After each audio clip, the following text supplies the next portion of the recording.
코로나19 백신 접종이 2달 동안 계속되면서 2차 접종까지 마친 사람들이 많지만은 달라지는 것은 아무것도 없고 계속 방역 수칙을 잘 지켜야 한다고 전문가들이 권고하고 있습니다. 또 이 탈모 치료제가 우울증을 유발하고 심지어는 극단적인 선택까지 일으킬 수 있는데 이 같은 부작용을 제조회사가 숨겼고 FDA도 이에 동조한 것으로 드러났습니다. 또 이 조 바이든 대통령 지지율이 50% 미만으로 내려간 것으로 최신 조사에서 나타났는데 정치 성향에 따라 극명하게 갈리는 양상이어서 미국 사회의 화합이 쉽지는 않아 보입니다. 오늘은 이런 소식들을 전해드리겠습니다. 주영석 국장. 안녕하십니까. 네. 백신을 2차까지 이제 접종을 마친 사람들이 많아졌고 앞으로도 계속 늘어날 텐데 그래도 달라지는 것은 없다 이런 얘기입니다. 네, 그런 보도가 나왔어요. 참 재미난 보도인데요. 왜냐하면 요즘 이제 백신 접종을 하는 사람들이 늘어나잖아요. 많이 늘어나죠. 네, 의료진 같은 경우 가장 먼저 맞았기 때문에 그런 분들은 이제 2차까지 다 맞았고 요즘 이제 1차 맞고 2차 기다리시는 분들도 많고 이러다 네. 보니까 사람들이 궁금한 것은 나 이제 주사 맞았는데 백신 맞았는데 이제는 좀 뭐 마스크 안 써도 되지 않을까 뭐 이런 거. 왜냐하면 사람들이 좀 아무래도 그렇잖아요. 그렇죠. 그런 기대감이 자꾸만 이제 커지다 보니까 이제 그런 거에 대해서 궁금증보다는 좀 그렇게 하고 싶다는 그런 소망의 발로라고 볼 수가 있는데 네. 거기에 대해서 이제 CNN이 좀 특별 보도를 했습니다.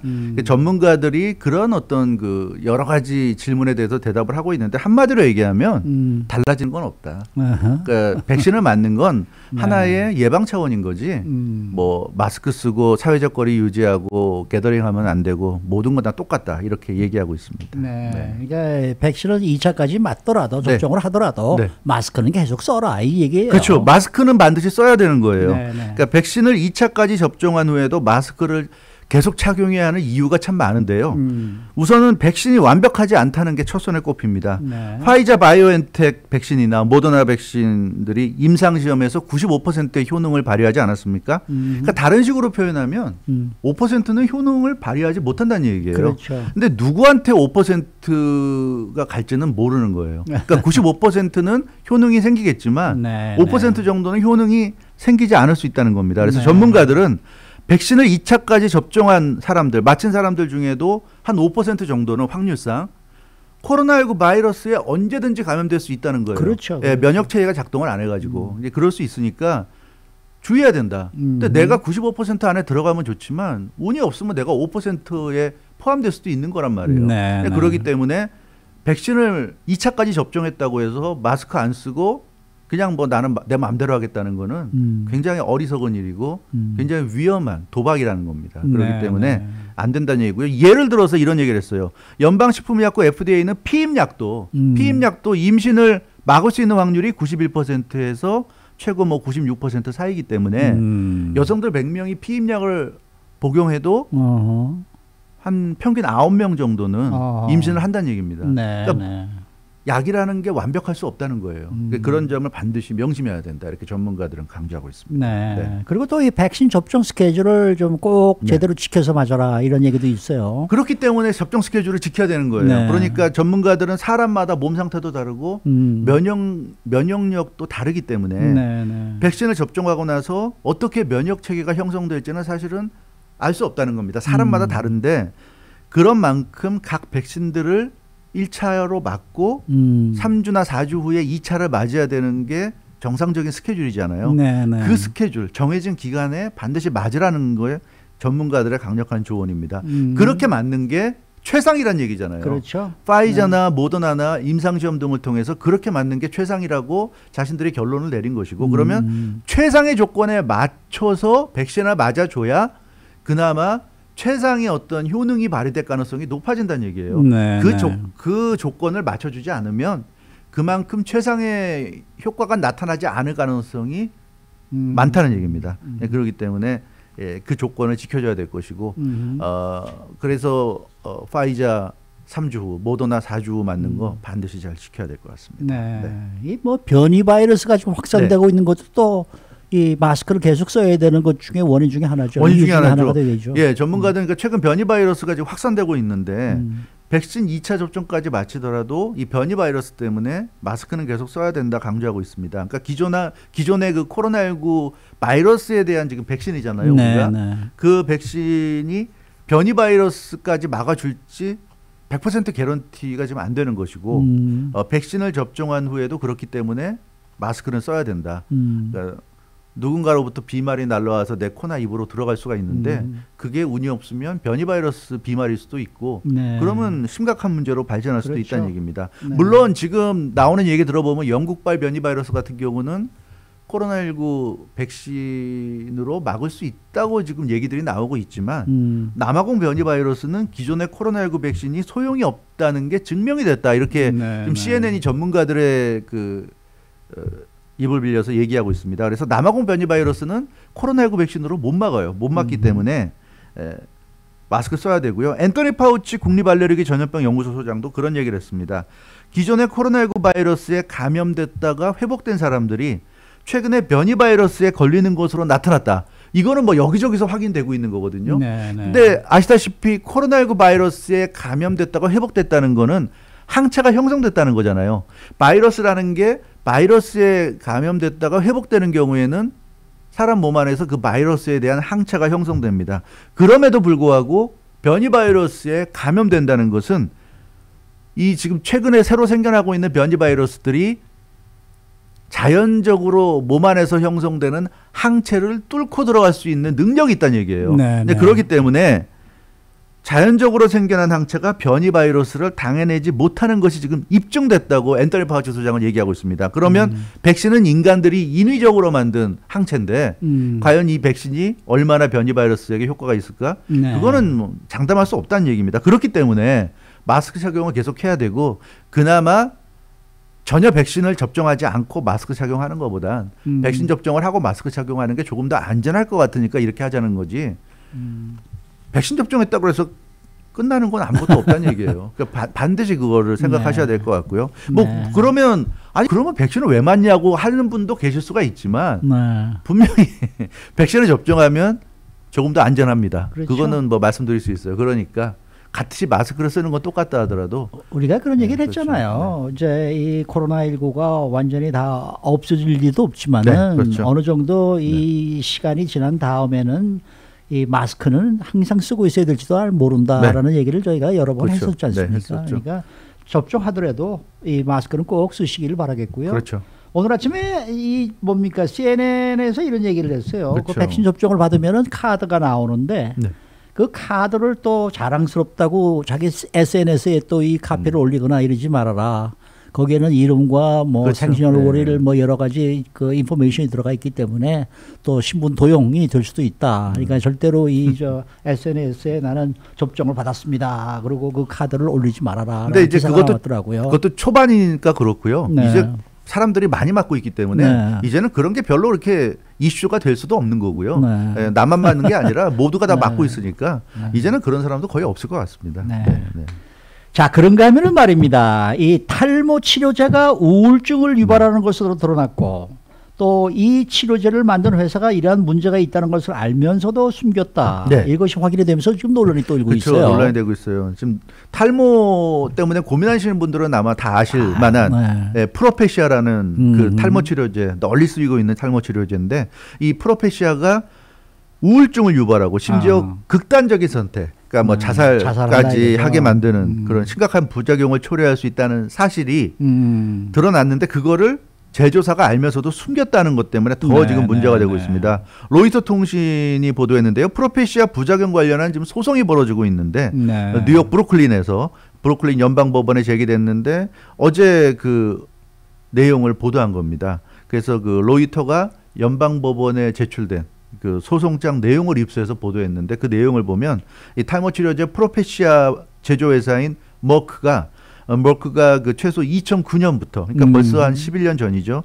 2009년부터 약 복용 후에 심각한 우울증을 앓았다는 보고를 200건 이상 접수했다고 합니다.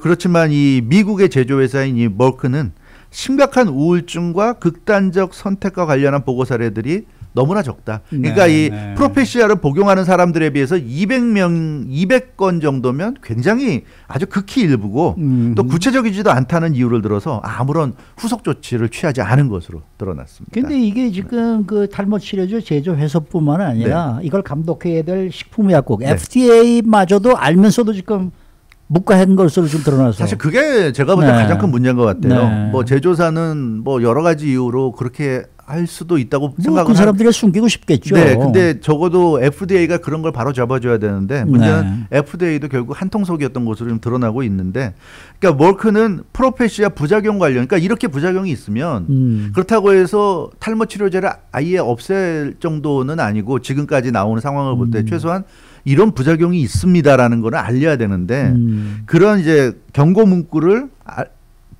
부착하는 것에 대해서 그런 경고 문구를 부착하지 않도록 FDA를 설득했다는 거예요. 근데 FDA가 거기에 넘어갔다는 겁니다. 그런 내용이에요. FDA는 그 2011년에 프로페시아나 또 비슷한 약을 먹은 뒤에 100명 이상이 극단적인 선택을 했다는 보고를 FDA도 받았다고 그럽니다. 그래서 극단적인 선택을 한 보고를 받았지만 FDA가 어떻게 결정을 했냐면 극단적 선택을 한 비율이 자연 발생적으로 일어난 비율보다 적다. 그러니까 프로페시아를 복용하고 자살을 한 비율이 그 외에 자살을 한 비율과 비교할 수 없을 정도로 적다는 이게 이제 머크 그 제조회사 주장인데 이 주장을 그대로 받아들였어요. 네, 그래서 경고 문구를 붙이려던 것을 이제 붙이지 않는 쪽으로 그렇게 결정을 내렸다고 그럽니다.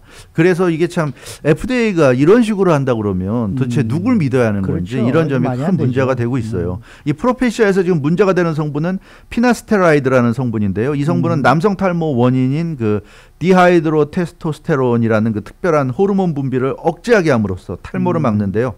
최근 의학계에서는 이 피나스테리드 복용이 우울증 또 극단적 선택을 유발할 위험이 높다는 연구 결과가 잇따라 나왔습니다. 그래서 소비자 보호단체들은 이 머크가 매출을 높이기 위해서 부작용에 대한 경고를 숨겼다고 비판하고 있는데, 이 머크는 성명을 통해서 자신들은 이 프로페시아와 극단적 선택의 상관관계에 대한 과학적 증거가 없는 것으로 알고 있다. 자기들은 받아들일 수 없다. 이렇게 지금 주장을 하고 있어요. 근데 어찌됐건 치료제를 만드는 회사나 또 그런 회사를 감독해야 할 FDA나 결국 이렇게 한통속인 것으로 드러났기 때문에 시민들은 도대체 이러면 누굴 믿어야 되느냐. 그렇죠. 이게 문제고, 지금 백신도 그렇잖아요. 코로나19 백신도 FDA가 승인을 해줘야지 지금 우리가 맞을 수가 있는데 그렇죠. FDA가 이런 식으로 행동한다는 게 드러나면 더군다나 사람들이 FDA를 불신할 거예요. FDA가 화이자나 모더나나 무슨 뭐 이런 존슨앤존슨이나 이런 데 또 페이버를 주는 거 아니냐 이런 식으로 생각하면 더더군다나 또 백신을 믿을 수 없다는 생각하는 사람들이 많아질 텐데 그래서 이 탈모 치료제 얘기는 참 여러 가지 면에서 좀 충격을 주고 있는 것 같습니다.